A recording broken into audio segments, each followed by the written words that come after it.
to the Hannah Central School District Board of School Directors, our November meeting. I'd like to welcome everybody, and we also could rise and pledge allegiance and then a moment of silence. Allegiance to the flag of the United States of America and to the republic which stands one nation under God, indivisible, with liberty and justice for all.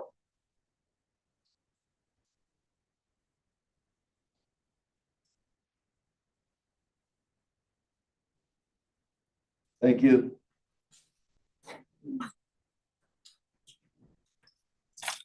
Mr. Howard, roll call, please. Absolutely. Mrs. Beachy. Here. Mrs. Walker. Here. Mr. Sensenig. Here. Mr. Linder. Here.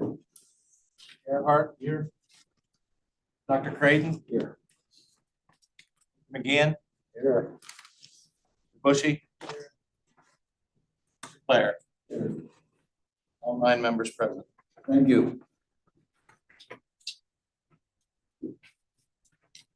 The November 13th, 2023 school board meeting is open to the public and is also being live streamed. I need a motion to approve the agenda. I'll make a motion. Have a second. Any questions? All in favor? Aye. Opposed? Approval. I need a motion to approve the minutes of October 23rd. I'll make a motion. Second. First and second, any questions? All in favor? Aye. Aye. Opposed?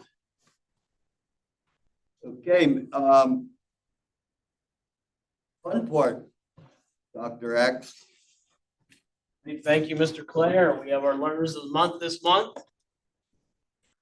And first up, from Barron Elementary, we have Isley White, grade 2, presented by Mrs. Castle.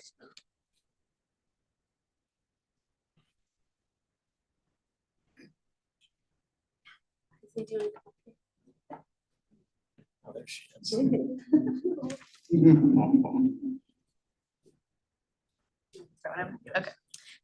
Hi, everyone. My name is Julie Castle, and I'm a 1-2 multi-age teacher at Barron Elementary. I have the privilege of presenting one of my learners here, Isley White, as Learner of the Month for November. Isley is the daughter of Evan and Callista White. She has 2 older siblings, Desmond and Amira, and a younger one, Mateo. Isley enjoys reading, playing with her stuffies, crafting, baking Fort Nuggets with her dad, and sleepovers with her grandparents. If she could go anywhere on vacation, she would pick Kalahari, Cape Charles, or Outer Banks. She just couldn't decide on one, so she named all 3. If Isley had $10, she would spend it on another Party Diaries book that she just recently discovered at our book fair last month. I selected Isley as Learner of the Month for November because she is a difference maker. 3 words that come to mind when I think about Isley are kind, hardworking, and fun-loving. She is kind in the way she treats her classmates and the staff at Barron Elementary by offering to be someone's buddy, running errands for me, or helping someone with a need in the classroom. She is a hard worker from the moment she steps into the classroom to the moment she leaves at the end of the day. She always wants to help me with jobs, completes her work in a timely and efficient manner, follows directions quickly and quietly, and cleans up and sets up our classroom at the end of each school day. Isley is fun-loving with her uplifting, joyful, and playful personality. She loves, to see the positive of difficult situations, engage, play, and connect with others, and enjoys the adventures of life. Isley has all 3 of these attributes and much more. She has made a difference in my classroom the past 2 years by being her wonderful self, and I'm so blessed to have had the privilege of getting to know her and learning alongside her. Thank you, Isley, for being a difference maker at Barron Elementary. I'm so proud of you.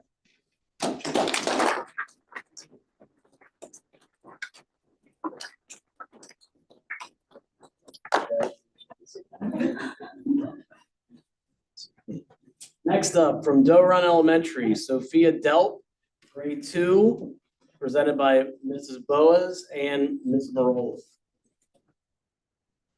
Just Miss Maroli. I'm Kim Maroli. I'm the assistant principal at Doe Run. Mrs. Bose was unable to make it, so I'm going to read this on behalf of Mrs. Bose. It is my pleasure to introduce Sophia Delp as November's second grade Learner of the Month from Doe Run Elementary. As a multi-age teacher, I have had the unique perspective and have been lucky enough to get to spend 2 years as Sophia's teacher. I have enjoyed watching her learn and grow and can't wait to see her future accomplishments. Sophia is a role model in our multi-age classroom and consistently leads by example with a gentle kindness and true patience. She is always willing to lend a hand to her classmates, whether as a coach to their learning or a supportive and empathetic friend. She helps others navigate through social situations with gentleness and understanding. She truly cares for her classmates and wants to see those around her succeed just as much as she holds regard for her own accomplishments and success. Sophia shows perseverance and determination in her academics and has a growth mindset. She cooperates and collaborates with others and leads by example. From the first day I met Sophia, one thing that stuck out to me was her independence and her ability to accomplish goals and tasks with tremendous effort. She shows determination and independence and always gives her best both socially and academically.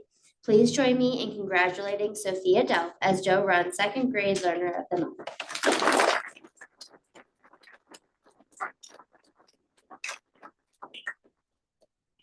All right, from our middle school, Alexandra Rada, grade 7, presented by Ms. Reinier and Mr. Peters.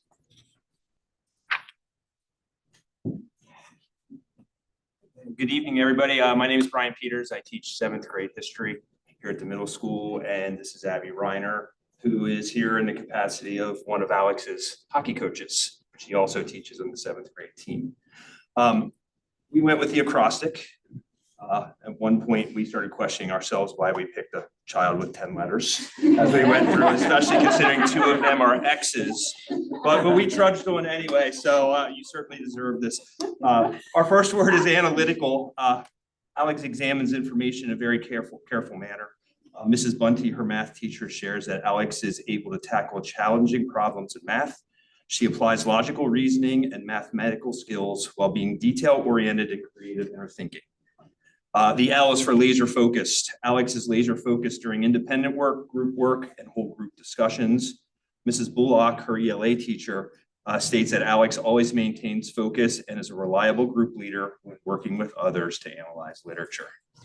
The E for enthusiastic. Alex gets excited about learning, especially when given the opportunity to express voice and choice in her assignments.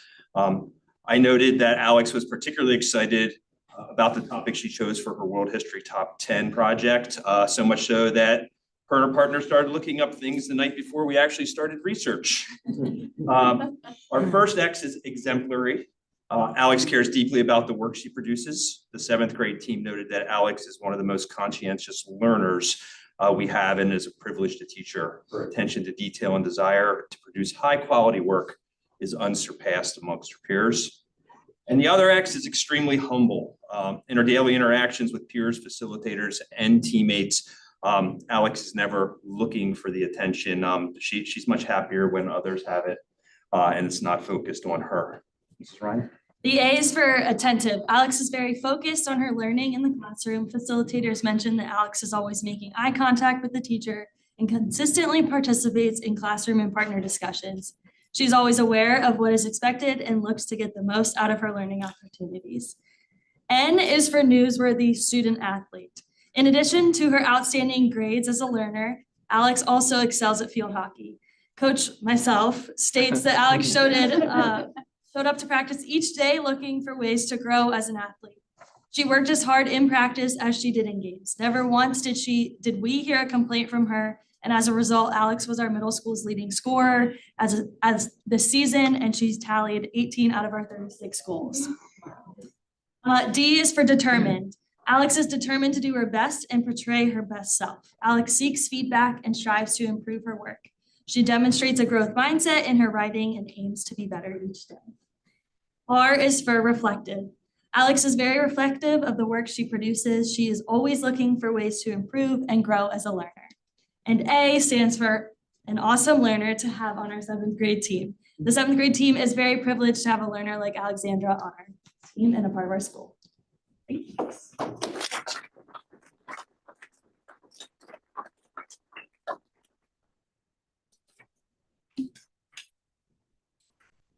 right, and from the high school, Jared Stoner, grade 10, presented by Mrs. Burden. I'm Amy Burden. I teach high school mathematics, and tonight it's my honor to present to you Jared Stoner, our student of the month. I have had the pleasure of getting to know Jared for the past 3 years. He is an outstanding member, or he was an outstanding member of both my honors algebra 2 and my honors pre-calculus course as an 8th grader and as a freshman. His honors algebra 2 group as 8th graders rallied to be the first middle school students involved in our Interact Service Club that I advise. And since that time, he has been nothing but a positive leader and role model for his peers. Jared in total just surpassed 100 hours this week for Interact Club since his 8th grade year. And he currently serves as our president or vice president of the Interact Club as a sophomore. He's one of the most enthusiastic, responsible, kind, dedicated, and academically talented individuals that I have encountered in my 21 years of teaching, and is most deserving of the Student of the Month award. From the other math teachers, Mrs. Hammond, his honors geometry teacher, Jared has shown over and over a natural inclination toward not only mathematics, but also toward learning in general. Both a talented student and gifted thinker, Jared generously gives his time to help others understand. He is a perpetual friendly face and generous young man that is a joy to know. And Mr. Achille, his current AP Calc teacher, states, Jared is an extremely hardworking and self-motivated student. He is always on task and many times ahead. He is always someone that other students go to in times of need, whether that is to check their answer with his or ask him to help where they are stuck. He is also a very polite person and pleasant to have in class. And Mr. Miller, his current AP computer science teacher, states that what really sets Jared apart from the crowd is how personable he is. He frequently has conversations with peers to understand material, along with explaining to his peers if they would like clarification. He exhibits leadership qualities as he is very willing to share with his class. Given his work ethic and his ability to communicate effectively with others, the sky really is the limit for him. Congratulations, Jared Stoner, for being selected as this month's Student of the Month.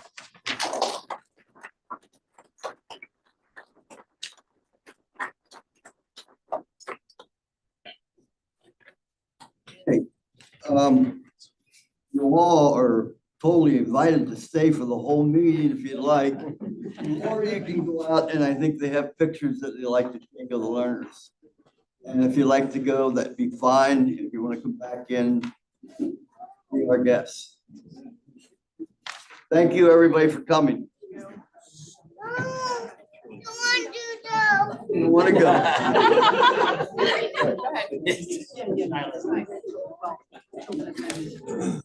It's pretty fun. You don't want to go.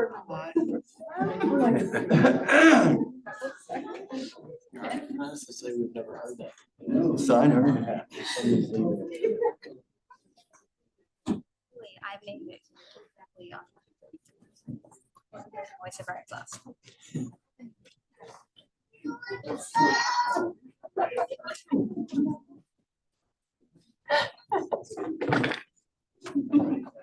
Okay, they have the recognition of visitors and public comment. The board encourages citizens of the district to come before the board to present their petitions, inquiries, or other communications of interest. The board invites public citizens of the district comment on any topic that is within the board's jurisdiction. As outlined in Board Policy 903, the board requires that public participants be residents or taxpayers of the district. Anyone wishing to address the board during public comment will need to be in person. If you wish to speak to the board, sign your name on the paper as you come in. Public participation in the meeting is at prerogative of the board president, who will establish the amount of time allowed for each speaker. Out of respect for time, comments should be limited to under 3 minutes. For your convenience, a timer will be visible for your reference. Personnel and or student discipline issues are inappropriate topics for public comment and should not be addressed to the Board of Education. Please make an appointment with the superintendent to discuss these issues. I believe we have some, I think we have two gentlemen that would like to. I'm sorry, I won't have your name, but My name is Dan Bendera. And just let me get through this standing in front of you. I've never done this before, so it's the first time. I want to address you because I've been learning lately about, because of the mess our country's in.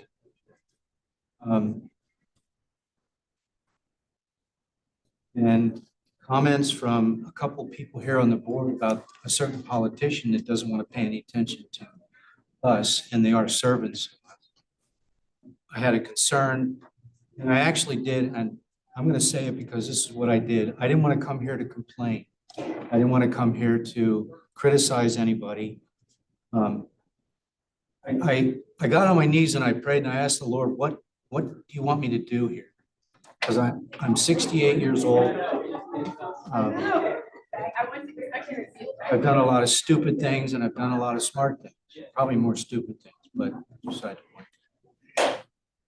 I have a concern, and that is the concern I have is that we have a document in this country that is probably the most important document that was ever written for humankind because it gave man and women freedom for their own destiny.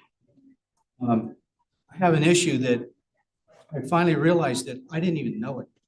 I started studying it, and the things that I learned, it's completely been flipped over because we're not taught in school the Constitution. I don't, and I think I'm going to come here every week and I'm going to read part of the Constitution because there are things in there that I know you probably don't know, and there are things in there that I didn't know. And everything seems to be flipped over so that it's not for the people. We are the government. We are the government, not the guy over in Lidditz, not the lady that's here, Mindy, none of those people. They are our servants, but they're not acting like our servants. And this is an education thing for me, and I think it's an education for all of us, because I don't think any of us were taught the Constitution. It's not a class in school, period. And what I want to do is, I want to read it, parts of it, and how you guys, Andy, learn from how it's been flipped, and that we have a desire to teach the Constitution to the students. That's where my heart is. And I'm going to keep coming back, whether I get results or not, whether anything happens, we'll be better for it because we'll be more educated in what the Constitution says. That's basically all. I did want to read one thing. I printed this out today, and it's the First Amendment to the U.S. Bill of Rights. And it says, Congress shall make no law respecting an establishment of religion or prohibiting the free exercise thereof, or abridging the freedom of speech or of the press or of the right of the people peaceably to assemble and to petition the government for a redress of grievances. That's the first one. So as I go through and I learn more about them, I'm shocked at some of the things I learned and how flipped it has been. So I just want to thank you for listening to me, and I'll be back. thank you.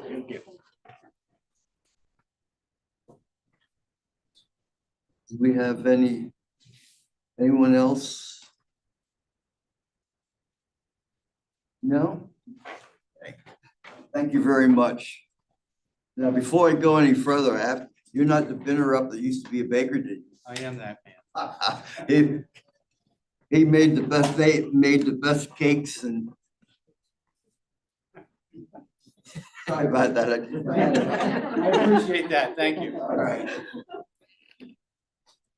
Okay, we get into the personnel, and I'd like to take 7A and B for approval. Motion. I have a second. Yeah, second. Okay, any questions? All in favor? Aye. Okay, now, I do have, Cynthia Gochtauer's not here. Cynthia here. Okay, we were going to, it's one of the individuals that is retiring and she has 23 years of service part in food service. So we wanted to congratulate her. Then I think we take 7C through I. If I have a motion. I'll make a motion. Second.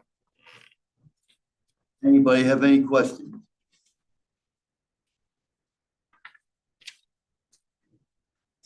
All in favor? Aye. Opposed? Thank you. Brings us to the superintendent's report. All right, thank you, Mr. Claire. Just a couple things, updates on the renovation project for everyone and in the public. We just had a contractors meeting today and everything is still on schedule for turnover. After the holidays into the new school year, they've done a great job keeping us up to date on everything and keeping everything going in the right direction. So we're super excited about that at the high school. Also had our first field renovation contractors meeting today. You'll see the fences up. They're starting to break some ground out here at Barron or at Barron Fields, and also starting to look at how they're going to navigate up at Doe Run. So that also is, they're thinking that's going to be on schedule for the spring as well. Just so the public knows, next board meeting, December 4th, is board reorganization. We will have some agenda items, but that's when we reorganize our board. If the public's interested, that's a good meeting to attend. So that concludes my report. And I have Kate Vogel for her last presentation as she and her family are moving on. Just when you got really good at this, right, Kate? No, come on, I don't even know who's gonna replace me. They're just like, yeah, no. So we'll figure out next time. I guess it's January. I don't know who's gonna come, but someone's gonna come, I hope.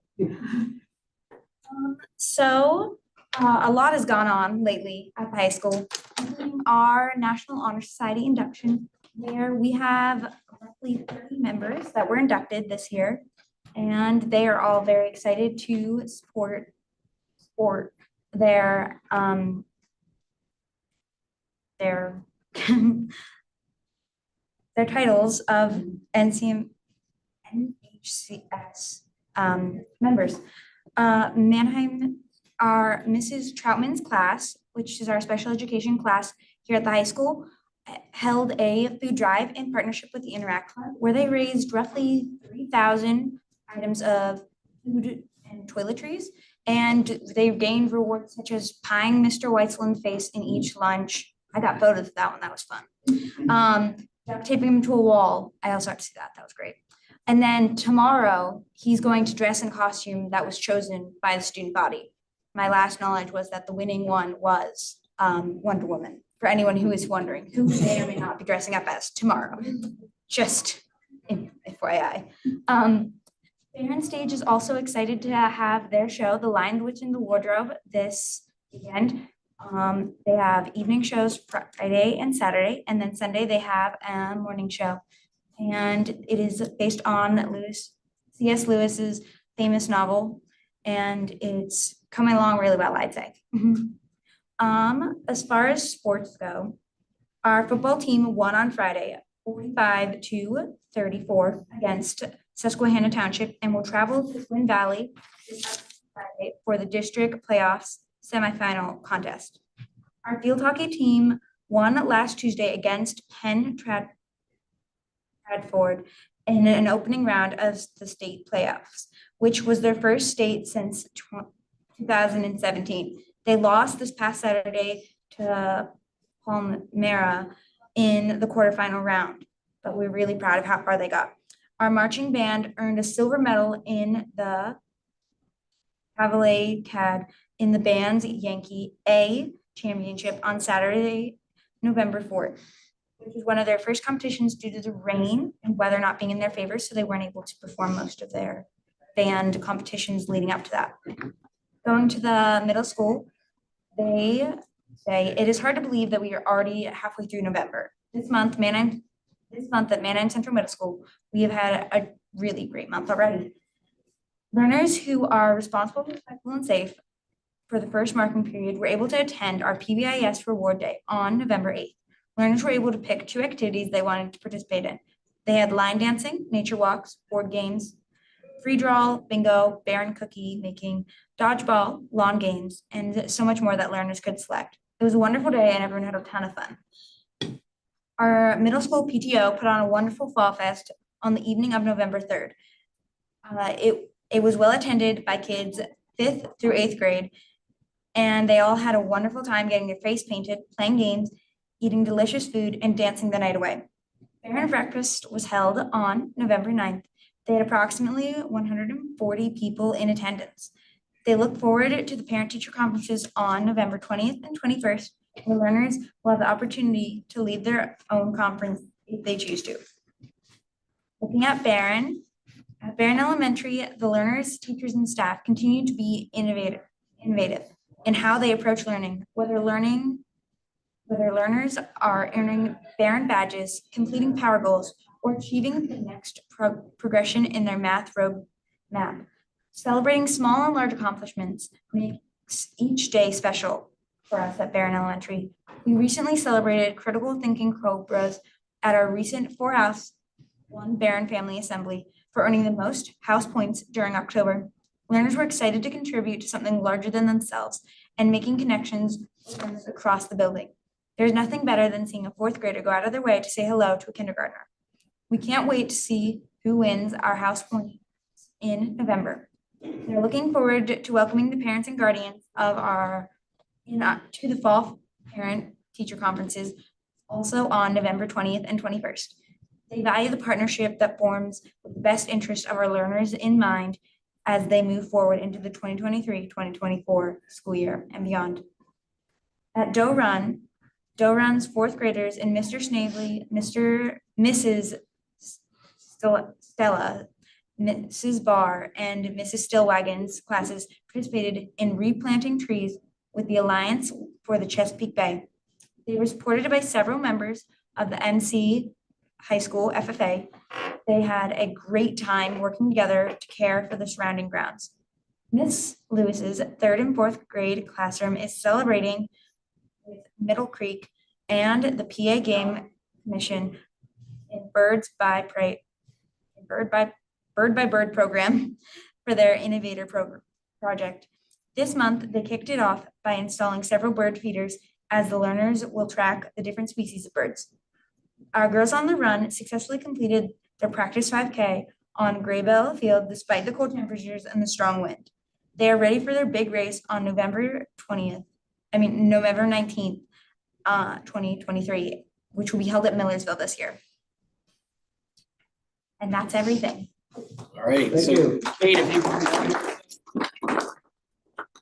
got you a little something from the board just for your dedication, because it is Some pictures come up. so dedicated. You knew this was gonna happen. I was wondering why you said you were driving to the middle school. I've enjoyed getting to do this. Yeah, thank you. Very good. Thank you.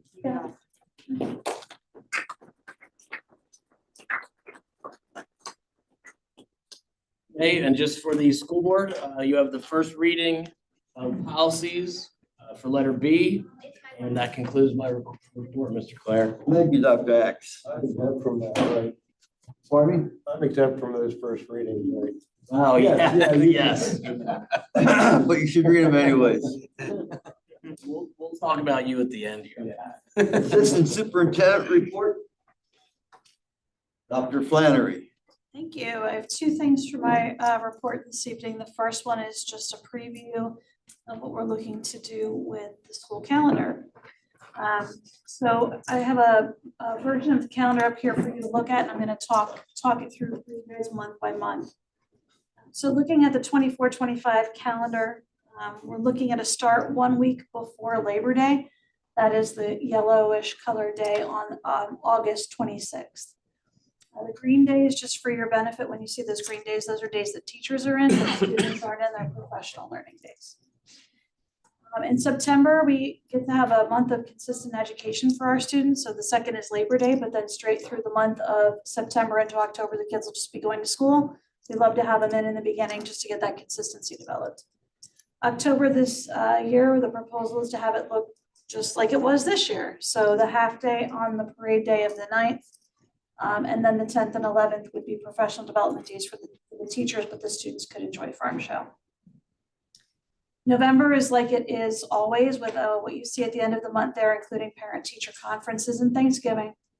And then December, we looked at having the 23rd of December be a professional development day for teachers so that students didn't have to come back for a one-day week.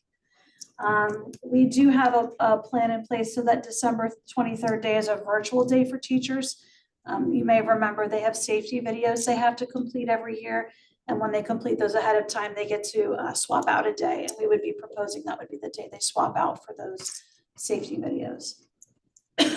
January is a pretty straightforward month. And the 20th is the holiday that would be for students. And then the 21st, that's the 90-91 day. So if you're unfamiliar, that's the day between the first semester and the second semester. It's a day where teachers have a paperwork day to finish their grades, get things started for the next semester. So no students that day, but teachers are in. February is straight through the month. You can see an early dismissal there on the 13th, and the 17th is the holiday for President's Day. March, the purplish pink color day there, that would be a built-in snow day. So the way that works is that if we would not have a snow event that would result in a school closure, that day is actually a day off for the students and teachers.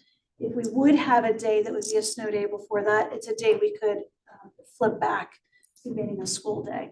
We thought it was nice to put that day there because it kind of breaks up the month for the kids after having a long, February and March.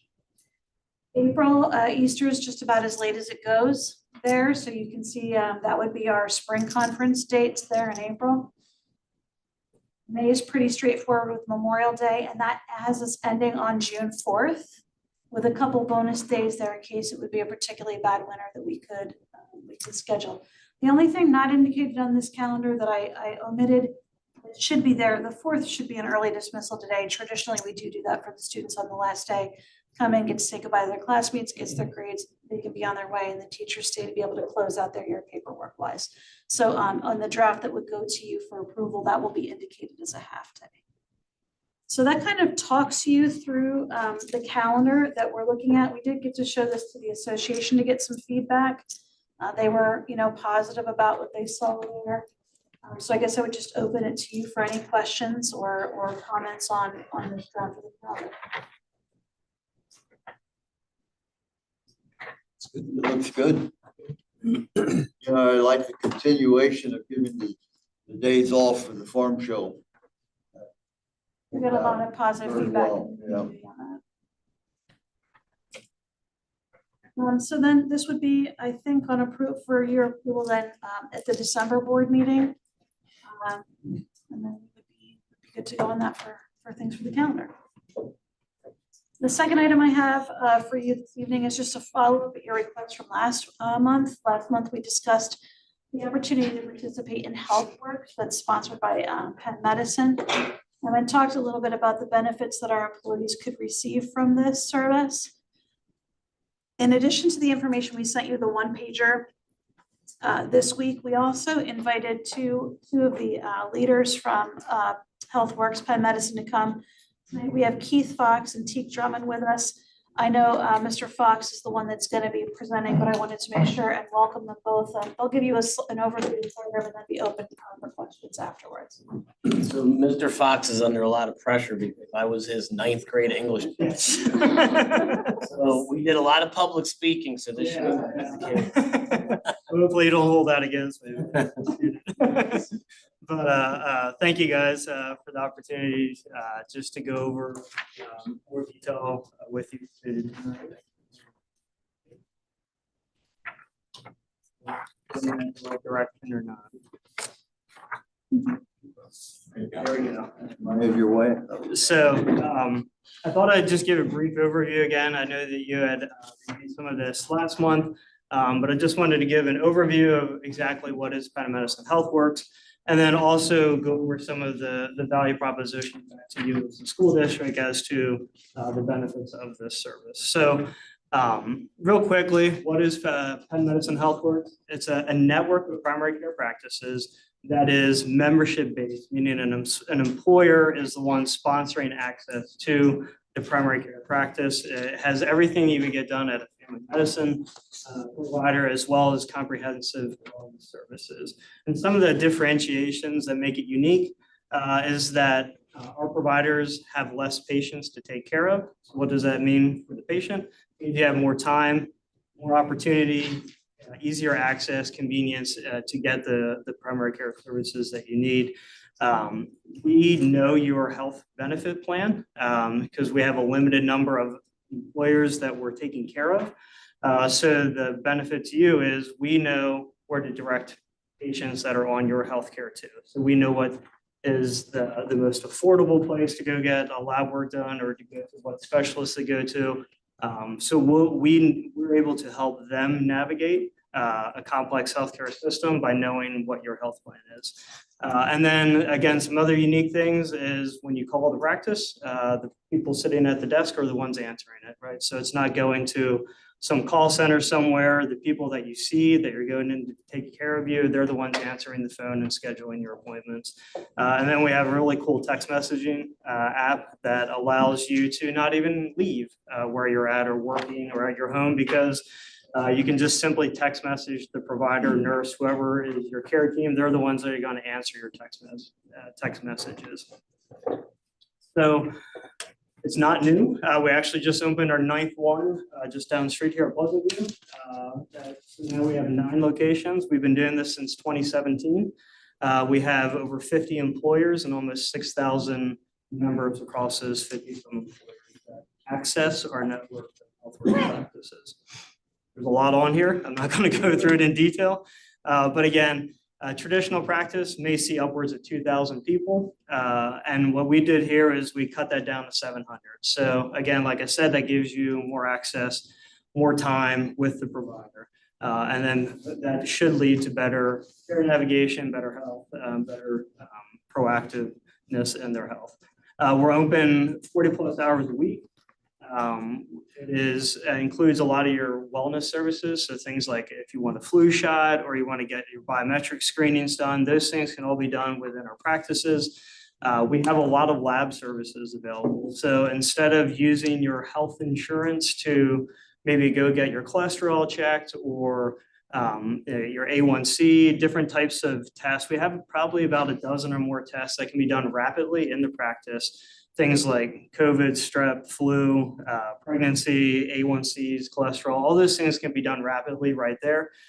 So it's convenient to the patient. And it's also a benefit, which I'll show later on the insurance side where those don't actually go out for lab. We also have medications on site, right? So there's probably about 30 medications. A lot of your sick medications, so think antibiotics, anti-inflammatories, things like that that are available right there. So you come in, you think you got, maybe you think your throat's sore, you think you got strep throat, right? We're able to take a quick strep test, confirm that it's strep. You're with the provider, they diagnose that, they hand you your amoxicillin and you're out the door, right? So it's very convenient, efficient use of time. And then some other key things there is we use the same medical record that most of the health systems use in our area. So Lancaster General, WellSpan, UPMC, Tower Health and Reading, we all use the same medical records. So whatever we do at this practice can be seen across any of those entities that I just said, and vice versa. And then we can take their family medicine trained so they can take care of any age from infant on up through. There's additional services that can be added as convenience, things like pre-employment physical, pre-employment testing. We are just a year into counseling services that we have at one of our locations that we integrate in with primary care. You can see the pricing there off to the right-hand side. I believe you have only a PPO plan here. So you pay only for the people that sign up. So if you have 500 employees, but only 200 people sign up, you only pay that monthly subscription fee for the people that have signed up for the service. And then you can see the child price as well. So I said it's a network. This is a big map, lots of symbols on here, but the key point is there's 9 sites, 7 of them are open to any employer. So just because maybe you work in Manheim, doesn't mean you have to use the one at Pleasant View. If you're more convenient to use the one in Mount Joy at our Messex location, then you can use the one at the Messex location, right? So we have them in Ephrata, Lidditz, Manheim, Mount Joy, Willow Street, Lancaster. And we continue to expand this. So as we open up additional sites, you as a member have access to any and all of those sites for care. This is the one right up the street. So this is, if you're familiar with where the Hearth and Harrow is, it's down on the basement level. There's a golf simulator there, the swimming pool, all that in that building. Our practice is right next to the golf simulator. So if you want to get your health taken care of, then hit some golf, we're right next door to it. So this is our provider, Tyler. He's a physician assistant. Most of our practices either have a physician assistant or a nurse practitioner. 2 of our practices also have doctors that are part of the network, so that if a more complex care patient comes up, all of our providers have access to a physician that can also assist with that care. You can see the hours and so forth there. So now the part that you're most interested in is the value realization back to you as the employer. I put this together to explain it very simplistically, right? So the little blue guy, that's the patient. The building is you, the employer, right? So just think of a typical office visit where under your PPO plan, as the person going in, maybe you have a $20 or $30 copay that you're paying yourself, right? And then in addition to that, you as the employer have a $150 to $300 claim that happens that you're paying now as insurance as well. So what happens on the HealthWorks side is, as part of that monthly membership, now that individual shows up, they don't have any copay, right? So removing barriers to care, making it convenient, easy, accessible. And then you as the employer, there's no insurance claim either for that. So it's shifting costs from, I'll say, out of pocket by the patient and you as paying an insurance claim to being all covered under your monthly membership. So there is no copay, there is no insurance claim for that service then that's rendered at the HealthWorks practice. Some other unique things is, right, so we ask you when it's convenient for you to come in, right? So if you have an open block and you can say you can come in from between 10 and 11, great, we'll have you come in between 10 and 11 and see you then, right? Versus on the traditional side, you go when they tell you they have an appointment, whether it's convenient or not for you, right? And then some other things is like we can get people back to work faster, right? So that increases your productivity. It may help limit coverage and those types of things as well. So these are additional services. And like I said, it's one stop.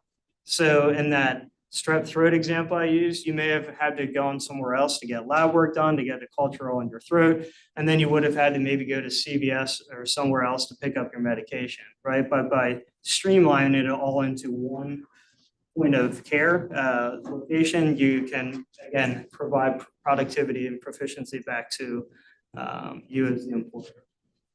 This is our book of business. So on a quarterly basis, what we do is come back to you and tell you at a high level, here's the utilization of your membership. Here's the volume, here's the activity that we've done, here's their engagement and so forth. And we present that back to you and then listen to you to get feedback of what can we do to continue to improve your experience with it. So on our total book of business, this is from 2022, we calculated an ROI of $1.25, right? And it goes from hard numbers at the top. I'm a numbers guy, finance guy. So the numbers at the top are like what you would save from claims, from the activity at the clinic. We track avoided care too. We want to make sure that we're coordinating care and keeping you from only going to the specialist when you need to go to the specialist. And not using urgent care in the emergency room, which is a high cost to you as the employer, but getting care taken care of directly through the HealthWorks practice, which is already covered with as a membership. So, and then productivity and other value adds. We know the other value adds are important because a lot of times when an employer first signs up, they say, when can I advertise this as a benefit for positions that we're recruiting? So all of those things have a value. And this is the ROI that we projected. That was great in theory. So what we actually were able to do is actually get real claims for a couple of our companies. So the top chart at the top, I think you guys have seen this before, but this is a retrospective look back where I had no idea what this chart was going to show, so I was happy it showed what it did. But the line started at the same spot, basically. In 2018, those who had access to HealthWorks and those who didn't have access to HealthWorks. So this company had people across a wide geography where you could see two different cohorts, those with and without access to HealthWorks. And they started about the same number in 2018, costing the same amount of money. And over the next 3 years, you can see the lines diverge quite drastically. So this company ended up realizing almost a 3-to-1 ROI on the $70 membership, yielding $190 per member per month savings. So that's what that one company was able to realize over a 3-year period of time. We said, great, let's try this with our own employees. So we took 700 of our LGH employees, and then we compare them to the other 9,000 employees that we had. And this time we did it prospectively, where we said, okay, let's look at it before anyone even goes into the HealthWorks practice. How did they look versus the other 9,000? And then we looked at it a year and a half later. And we saw very similar over a year and a half period of time. We basically saw a $91 difference in the spend of those that were in HealthWorks versus those who were not in HealthWorks. So again, it was a greater than a one-to-one ROI that we were able to realize on professional claims and pharmacy claims. We really focused on those two because those are the ones we can most impact for primary care. I'm going to summarize everything real quickly. The value proposition to you as an employee is your employee health matters. Exceptional healthcare does not have to be complicated. All right, so our network is designed to make it very simplistic and easy to use and accessible. Your subscription that you would be offering them gives them that access to the care. Think of it as concierge level type care where the workers now have that ability to have a provider, basically they can text message for any type of questions or care that they need. Employee satisfaction and wellness, we're able to measure this. We do this on a semi-annual basis. We get a lot of positive feedback from the patients that are using it. And then as far as bottom line goes, we typically see a cost savings of that $1.25 that I showed you to upwards of $2-3 ROI that companies have experienced with this convenient coordinated care that we're able to provide through HealthWorks. Quick question. Yes. So for the value summary, the productivity and other value adds, what are you basing that number off of? That's very ambiguous to me. Yeah, so what the main number that I put in there is basically for every 100 people, we're able to help you as the employer either retain one individual or recruit an individual, making basically $20 an hour. So that's about the average wage rate. Yeah, so that's what we're looking there. It's harder and harder to do with companies going to paid time banks to understand like the value of cost savings on sick time and so forth. But just from a recruitment retention standpoint, that's the number that we're using there. Basically 1 person per 100 if we're able to help recruit. Okay, I understand the number, Yeah. but where are you guys, even that dollar, where are you basing that off of? So the average wage in Lancaster County is around $50,000 a year. So I'm basing it slightly lower than that. We're using a $20 wage rate, so around $40,000 a year. And we've asked a lot of the companies. We have other school districts, we have nursing home facilities, we have manufacturing, a whole bunch of hospitality. And, you know, the wage rate can range from $15 an hour to obviously very high professional, but we feel that it's a pretty accurate number for the industries that we represent. The hour on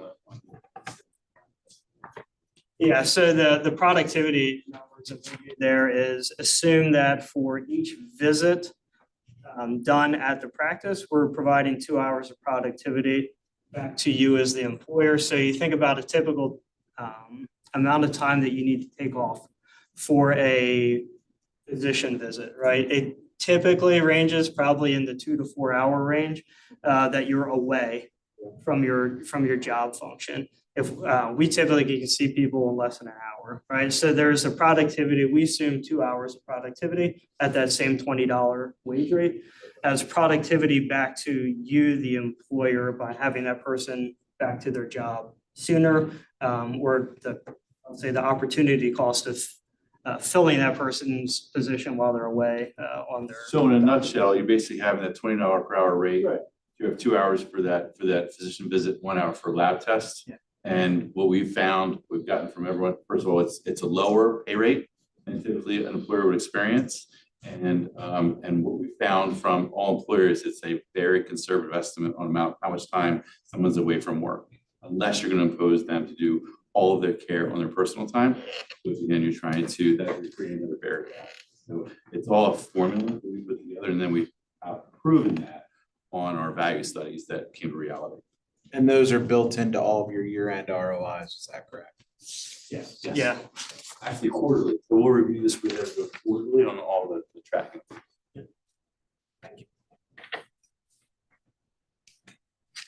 Good question. Are you tied, is it Penn Medicine, are you part of, you have the same as a portal, like I use a portal? Yes. Are you tied in, will everybody have the same access to the portal? So yeah, since we use the same, so it's part of Lancaster General Penn Medicine. So the same biology health portal that you're using for that care, you can access and see the activity through here. In addition to that, we have the texting. So that texting, instead of maybe putting a message in biology health and waiting a few hours, the texting is, let's say, very real time. They're keeping that monitor up during business hours. That monitor is there and they're answering the text messages as they're coming in. So the majority of our responses to those text messages are within less than 15 minutes of most of the responses. And then sure, the health work, is that like the MD VIP? So similar in the type of experience, I'll say, where they have, it's concierge level care, right? So the MDVIP that you're talking about, that's a lot higher cost. That typically ends up being a subscription like that can run between $1,000 and $2,000 a year. Plus your insurance is still billed for a lot of those concierge level services. For this one here is you have the membership, and then we're not billing insurance for the stuff that we do at the practice. And can you explain to me, because I'm very familiar, I belong to MD VIP, but how many people in the 9, are you asking, how many people are you going to take into that 9 stores, 9 offices? How many, the 700 number, what was that? Right, so each location generally has one provider, and that provider will take care of up to 700 people. Okay. So like, for instance, up here at Pleasant View, we have one employer group currently, Pleasant View, and then the additional capacity then is for any other. But you stop it at that, you don't exceed that later, like in 2 years, go to 2,000 people, nobody can get in. So a good example is our first one that we did for Claire Global. We started one there right on the Rockville campus. Again, the same theory, no more than 700 people per provider. Once we started getting close to that, we expanded that location, added another provider. And then in addition to that, once that started getting close to capacity, then we opened up another location at Moravian Manor. Again, to keep our promise to you is that you're going to have convenient, easy access to care. And the way to do that is to keep that value promise of no more than 700 people that one person is taken care of. And are you working with Hershey or not? So Penn State Hershey is the only healthcare system that that I'm aware of that doesn't use Epic. So we can talk to them. It's slower because they don't use the same medical record that WellSpan and LGH and UPMC do. So you can still communicate with Hershey. It's just, I'll say, not as seamless as the other healthcare organizations. Yeah, thank you. I'm all for it. That's me. I have a few questions. Slide 5, flip back to that. Let's walk us through that blue line. Past it. So, yeah, the Rock Medical, and then the slide 5, I guess, or I'm on page 5, I'm sorry. It's slide 10. So the blue line, Rock Medical starts at 152 and 4 years later, it's at 105. Just what are you showing us there? You're showing us the cost per. Yeah, so this is for this company of several hundred people. That's the per member per month cost for their professional and pharmacy spend. So we didn't look at all of their healthcare spend, knowing that we're not necessarily affecting inpatient and this type of care. Where we most affect care is on the professional side, so a practice, and then pharmacy, what you spend for medications. So what this is showing is in calendar 18, they were spending $152 per person per month for professional and pharmacy. Then 3 years later, that had been reduced to 105. Whereas the group out of that cohort that did not have access to Rock Medical, they went from the 137 to the 298 that's showing there. So we specifically looked at that healthcare portion of the spend, but it's per person per month that they were spending that. And do you guarantee that for the, from now on for 5 years, or how do you do that? We, no, guarantee stuff. So, but we have another third employer, we don't show here because it just gets repetitive, that has held their spend for 5 years straight now. And it's what we're finding. And in the end, our costs are pretty much held. We haven't changed our costs since we opened our doors, our fees to it. So as you guys know, as healthcare costs escalate, we're holding that capitated kind of fee for you as long as we possibly can. So we're hopefully holding it. But what we're looking for is, 7 years, 10 years down the road, when we've been able to take someone for a diabetic to a pre-diabetic to a normal glucose level, that what are the consequences that you would see normally? Someone has blood sugar issues, they would have leg peripheral vascular disease issues that would get them admitted to the hospital and lifelong medications. That's when we're going to make some serious changes. So right now you're looking at those two lines. You have some nationally competitors that will argue, yeah, we've saved you from having, stay in the hospital or a cardiac procedure. And we said, guys, there's no definitive evidence that we're gonna affect that, immediately. So we just show you what we control. And that's why you see the highlighted numbers on the LG study. They are still comparable kind of areas. So all we can guarantee is what we can affect. We say all the time, my house, I can't protect it necessarily from a lightning strike or a flood. That's why I have insurance, but it doesn't mean I'm going to ignore my weather stripping and I'm going to control what I can control. That's what this does, because there's no barrier to access, super convenient for your workforce. Observing that the patients are changing their behaviors, or how do you explain that? Yeah. So I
Ready? Okay.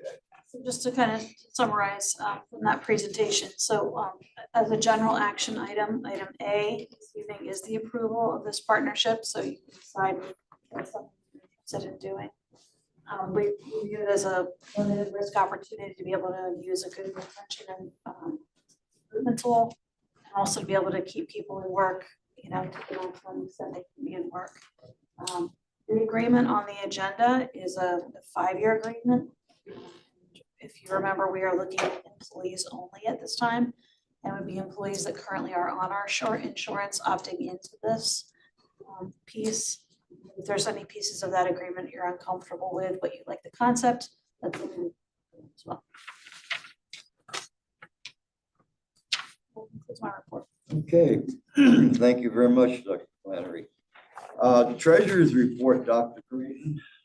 Thank you, Mr. Claire. We have 3 buckets of documents that we had on this month's report, statements and budget transfers for September. The approval of monthly invoices for October and school renovation invoices. Ryan Howard, and we reviewed all these documents, some together, some independently, and they all were all of the approved process within the school. So they met the standard. We're still targeting a dashboard. So if anyone has any questions about any of the financials that you would like to review on a monthly basis, you can contact me outside of this meeting.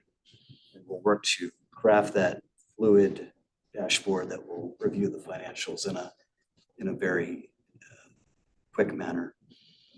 So they're my comments on the documents. Make a motion to approve the 3 section A, B, and C. We have a treasurer's first and second for the treasurer's report, invoices, and high school renovations. All in favor, assuming. We have a first. Anybody else have any questions? Okay. All in favor, say aye. Aye. Opposed? Okay, thank you. I have one question, but we haven't spent near as much money this year as we have in the past year on the American Reading. Are we getting away from that program, or just don't need the books? And the past 4 or 5 years, we've spent thousands and thousands of dollars on that, and this year so far, I haven't seen any. So I'm sure Mrs. Faison could get you more information on that. From what I know, our major rollout of that program is now being complete, so some of those initial expenses, we just won't be incurring those anymore because the main materials are purchased. I think that might get more information for the board in terms of more specifics on that. I was just curious, that's all. One thing, Mr. McGeehan, is we used a lot of the grant funds to load up on the books on that. So we were able to use ESSER funds, which of course are going away next year. But a lot of that was the spending the last 2 years was off of the ESSER grants. Okay.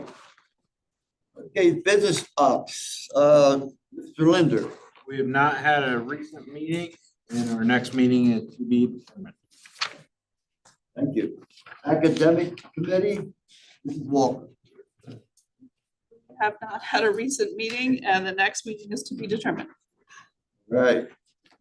Activities committee, Mr. Sensnick. Say the same thing. You guys were all busy last month. Okay, we'll go to the general action items. And I think we should take 12A by itself. Do I have a motion to approve? I'll make a motion. Do I have a second? Second. Okay, I have a first and a second. Does anybody have any questions? I just wanted to make a comment that the last time I was hesitant to do it, because I just wanted to know more about it. Talking with Brian and understanding concept, it does make more sense to me than it did. The long-term benefits, I was getting to the point where I was feeling a little bit concerned that we're spending a lot of money and want to make sure those capital funds stay where they need to be. But Brian explained a lot of that stuff and yeah, I'm in favor. You know, that's another good thing because we did, the questions we brought up, you know, we tabled it for another month and I think they did a nice job. And now everybody can see. Yeah. Right from the horse's mouth, exactly. I think you all like it. I think it's a good concept. I don't support a 5-year contract, so if we're voting on that, then I'm gonna have to vote no, because something new like this, I would like to see it in a shorter time frame than 5 years, a 5-year commitment. That's my thinking. I agree, I did have similar questions to what you did, and I'm not negating that it has benefits, but yeah, that's just where my head's at. Can't we cancel anytime? Didn't somebody say that last? If no one signs up. Oh. Well, that's highly unlikely, but We can go shorter than the 5-year agreement. What sort of options did they provide? Were there lower? I mean, we could go 2 to 3. I mean, ideally, we'd like to have it in line with our association's agreement. Would you? If we stayed in line with the association's agreement just for that term, that would take us through 2028. That would be a 4-year agreement. 4.5 technically, since this year's not over yet. But we can go less than The that. term is only locking us into whoever signed up. It's not a monthly spend. It's just if somebody's gonna sign up, we're gonna retain it for 5 years. My first thought is in 5 years, that monthly spend is probably not gonna be less. It'll probably be more. So it'd be locking in the price per person at a number where it's at now. And in 5 years, we're probably gonna be negotiating a higher price. you're saying that $70. $70 is gonna we're gonna lock in at that $70. And we only pay for whoever signs up. Right. So I'd rather lock in for the 5 that we know what our dollar amount is for those 5 years instead of in 3 years, they might say, we're now at $90 per person. Is that in fact the agreement? Is it what It's they- the- This would lock in Locks in the $70 per member per month. The length of the agreement. Excuse me. We have a motion on the floor. Anybody else have any other questions before we take a vote? Anybody uncomfortable with the vote tonight? If not, all in favor, say aye. Aye. Opposed? No. Thank you. And it will pass. And I think we can take 12B through H. I have a motion. So moved. Second, Any questions? no questions, just a comment though. Our one volunteer that is coming on, he is also our SRO at the high school, and it has been a pleasure. I just want to say how great of a job he does connecting with the students, and just next step that Officer Yarnell takes all the time. Fantastic. It's a blessing to have him. You know, on that thought, we're getting a lot of comments from a lot of people on all of them. You know, when kids run up to a police officer or a security person and with a smile on their face and they talk to them and, you know, that's good stuff. All right, no other questions? All in favor? Aye? Aye. Opposed? Thank you. Board representative reports, Lancaster, Lebanon, IU, Mrs. Beachy. So we had our last meeting this past Wednesday on the 8th, and it was my first one in person because I missed the last 2 for prior appointments. But it was great. I'm just sharing my experience. I enjoyed meeting everybody who serves some of the other school districts. they shared about two student bazaars coming up. They're supporting student-run businesses. So one in Lebanon, one the 30th of November, and then one in Lancaster County, one the 7th. They also honored Skip, shared about his life. So Skip Brackbill had served on the I-13 and the Peckway Valley School Board for 30 years. And it was neat hearing from other school board members how much his life impacted theirs. And yeah, I feel honored to serve on this school board and also on the I-13. It's a big commitment. All the different meetings, it was neat to meet everybody and see their, excitement for serving Lancaster County Lebanon School District. So the next meeting will be on December 13th at the new Lebanon location at Jonestown Elementary. Thank you. Lancaster CTC, Mr. Gerhart. I need to apologize. I don't have the video and the slides. We had technical difficulties. And I do have a couple of things I found out. I believe we had 19 of our students in Central make the honor roll. Is that correct? Does anybody know? I think that sounds good. And we did do a tour of the Brownstown. There was 3 of us, and it was a really interesting tour. And we got to do the heavy equipment, which the video is going to be on. So we'll save that for next month. But the other thing was the extra give. Is that called extraordinary gift, or is that the extra give that the town does? The extra give. Yeah, I found out that last year they gave to CTC a total of $162,000.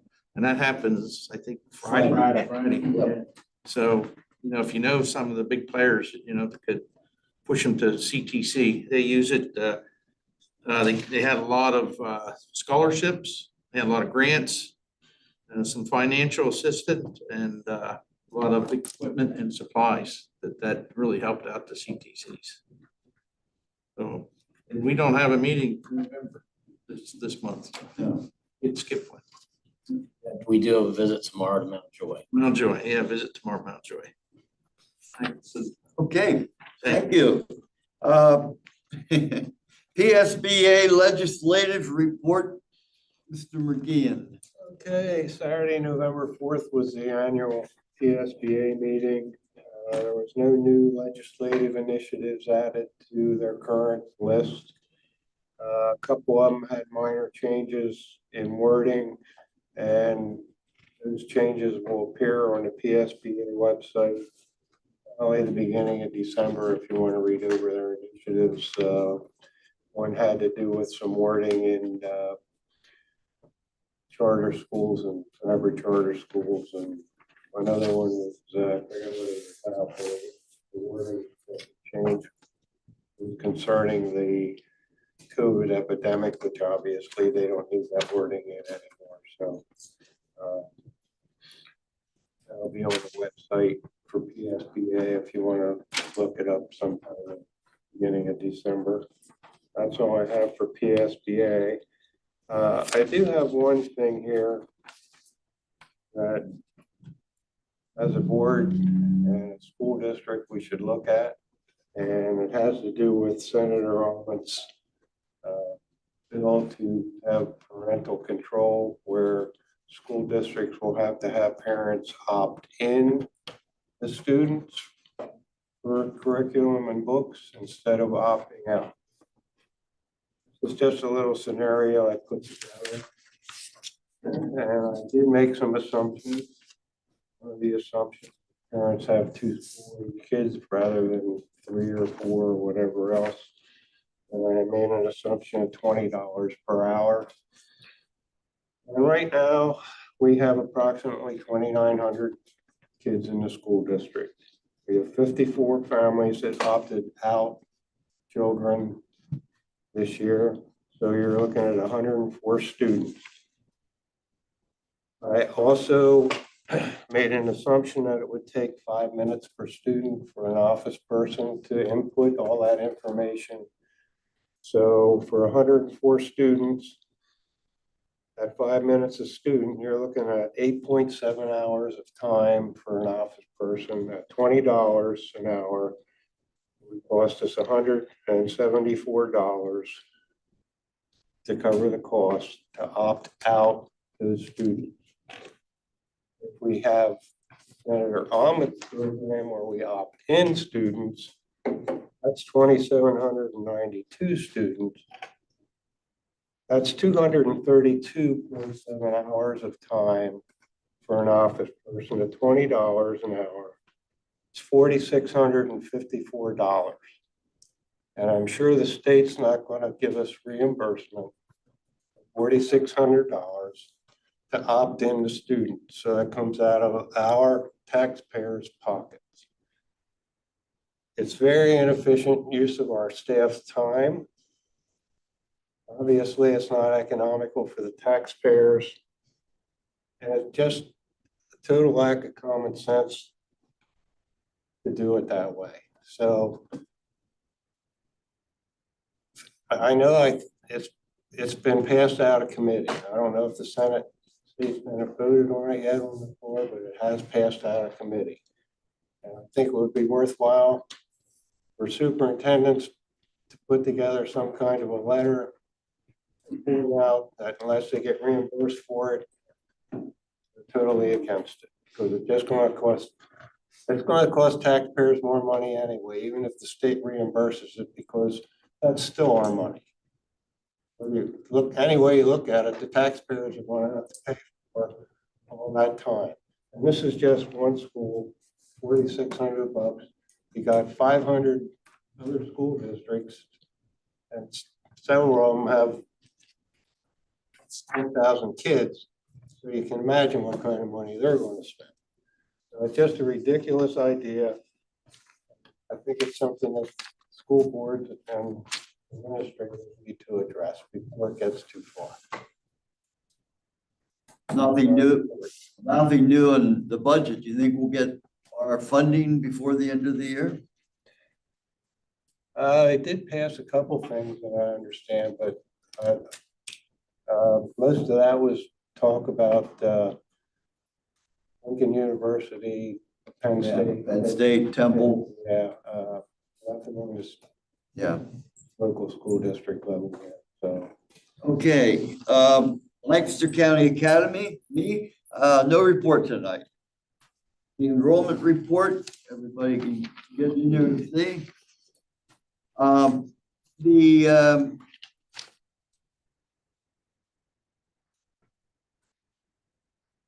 upcoming school board meeting information, we will be meeting on December 4th for the reorganization. And board comments. And I would just like to start out because we have our new board member that is in the audience, Michelle Gingrich. And I apologize to you, Michelle, for not introducing you at the beginning. But we look forward to you sitting on the board and working together with us for the next 4 years or longer. Thank you. All right, thank you very much for being here. All right, anybody else for the good of the order? Just want to second that. Welcome, Michelle, and then Pat, thank you for all your years serving. A pleasure, actually. I enjoyed every minute of it.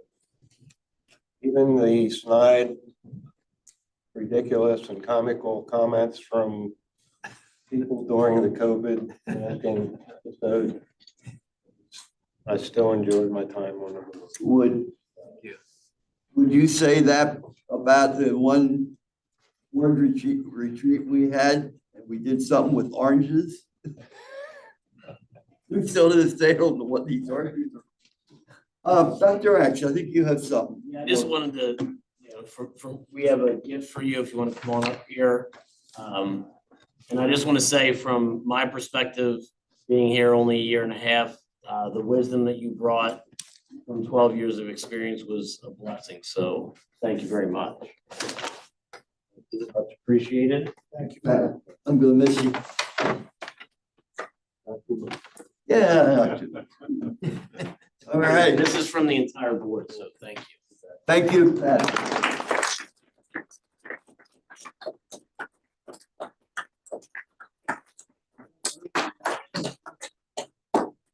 get to keep your nameplate too, Pat, tonight. In